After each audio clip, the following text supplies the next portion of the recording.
పైకి లీటర్లా కనిపించే ప్రతి ఆయిల్ ప్యాకెట్ లీటర్ కాకపోవచ్చు, కానీ ఫ్రీడమ్ ఆయిల్ ప్యాకెట్లో మాత్రం ఖచ్చితంగా లీటర్ నూనె ఉంటుంది. పోలీస్ కుటుంబాలతో, పోలీస్ శాఖతో నాకు అత్యంత అనుబంధము. ఆ శాఖలో ఉండే సిబ్బంది యొక్క ఆలోచన విధానము నాకు ఒక స్పష్టమైన అవగాహన ఉన్నది. ఎన్నికల సందర్భంలోనే ఎలక్షన్ మేనిఫెస్టోలో నేను ఈ విషయాన్ని పొందుపరచడం జరిగింది. అప్పుడు పోలీస్ శాఖ సిబ్బంది కానీ, రాజకీయ నాయకులు కానీ దీని మీద ఎవరు ప్రత్యేకంగా దృష్టి పెట్టలేదు. ఎందుకంటే ఎన్నికల్లో ఇచ్చే హామీలకు ఎన్నికల తర్వాత ఫలితాలు వచ్చిన తర్వాత పెద్దగా ప్రాధాన్యత ఉండదు అన్న ఆలోచన ఉందేమో, అందుకే ఎవరు దీని మీద పెద్దగా దృష్టి పెట్టలే. కానీ దేశ స్వతంత్రం వచ్చిన తర్వాత మొట్టమొదటి ప్రధానమంత్రి పండిత్ జవహర్లాల్ నెహ్రూ గారు ఈ దేశం యొక్క సమస్యను, భవిష్యత్ తరాల యొక్క అవసరాలను గుర్తించి ఆనాడు పండిత్ జవహర్లాల్ నెహ్రూ గారు బిజిలీ, పానీ, సడక్, ఈ దేశం యొక్క మౌలిక స్వరూపం మారాలి అనంటే విద్యుత్తు ఉండాలి, తాగునీరు, సాగునీరును అందించాలి, పల్లెటూర్ల నుంచి పట్టణాల వరకు రోడ్డు రవాణా వ్యవస్థ ఉండాలి అని ఆలోచన చేసి బాక్రానంగల్ నుంచి నాగార్జున సాగర్ డ్యాం వరకు పండిత్ జవహర్లాల్ నెహ్రూ గారి విధానంలో ఆ రోజు ఈ దేశం అభివృద్ధి పదం వైపు నడిచింది.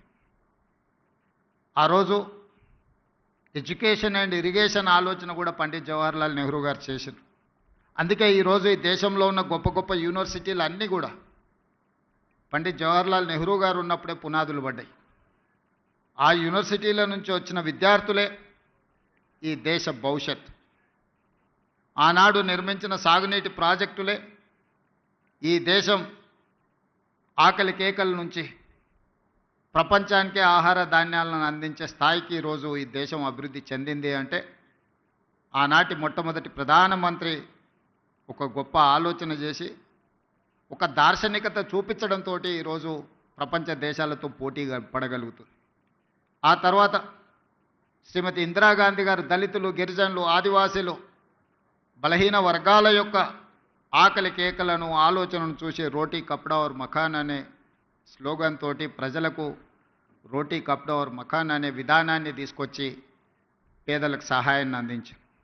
ఆ తర్వాత రాష్ట్రాలను తీసుకున్నప్పుడు ఈ మధ్యకాలంలో ఎక్కడికి వెళ్ళినా పాత్రికేయ మిత్రులు కానీ, రాజకీయ విశ్లేషకులు ప్రతి ముఖ్యమంత్రికి ఒక బ్రాండ్ ఉన్నది, మీరు 16 నెలలైన ముఖ్యమంత్రి అయ్యి మీరు ఏ బ్రాండ్ క్రియేట్ చేసుకోలేకపోతున్నారు ఎందుకు అని ప్రశ్నిస్తున్నారు.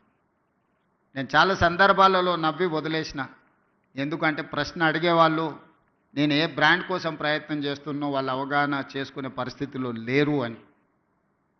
మొట్టమొదటిసారి 2 రూపాయలకు కిలో బియ్యం ఇచ్చిన ఎన్టీ రామారావు గారు పేదవాడు తెల్లన్నం తిన్నప్పుడల్లా వారిని గుర్తు చేసుకుంటాడు. ఐటీ కంపెనీలను, హైటెక్ సిటీని ఇవి చూసినప్పుడు చంద్రబాబు నాయుడు గారు గుర్తొస్తాడని చెప్తారు. అదేవిధంగా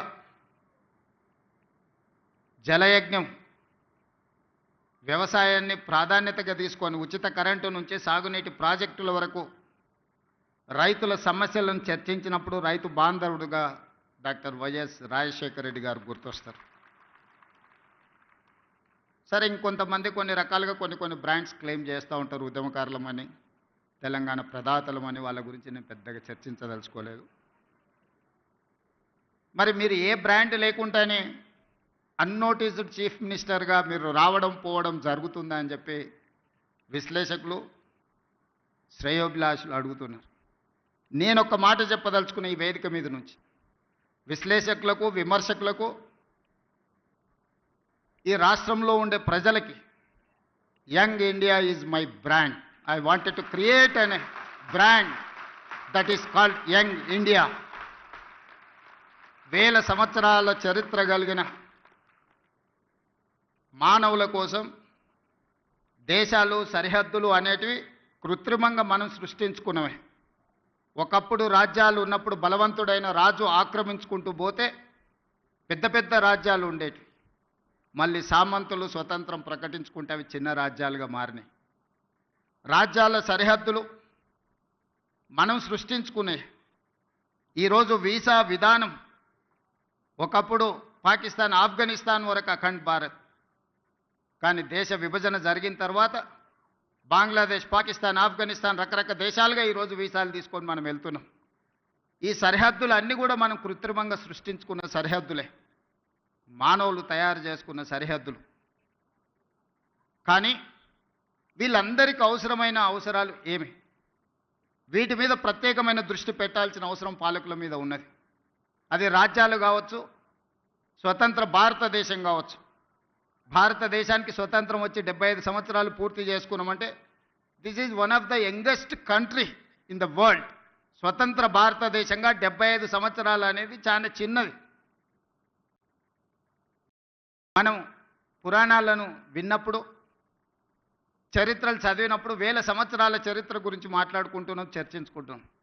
వేల సంవత్సరాల చరిత్రలో 75 సంవత్సరాలు అనేది ఒక చిన్న ప్రయాణం మాత్రమే.